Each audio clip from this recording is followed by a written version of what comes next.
કોઈ પણ વ્યક્તિનું પૂરું જીવન ક્યારેય મહાન નથી હોતું, પરંતુ એના જીવનની એક એક ક્ષણ મહાન હોય છે. જ્યારે આપણે એવું ઈચ્છતા હોય કે મારું બાળક શ્રેષ્ઠ બને, ત્યારે આપણા બાળકના જીવનની એક એક આદતને શ્રેષ્ઠ બનાવવી તે માતા પિતાની જવાબદારી છે. ચાલો આપણા બાળકને ભોજન ગ્રહણ કરતા પહેલા પ્રાર્થના કરવાની સુંદર આદત પાડીએ. करने से पहले विचार मन में करना है, इस हेतु से इस शरीरता लक्षण पोषण करना है.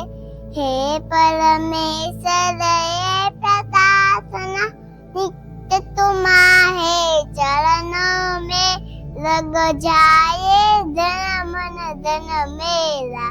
मातृभूमि की सेवा में ओम ब्रह्मा तद ब्रह्मा वे हो वरहंत दौने नते तगंतयम कर्म समाधिना ओम सनाहवतु संनोमवतु सवेंक लवाहरे तेजस्थिताहरे नमस्तु मावे सिसावहे.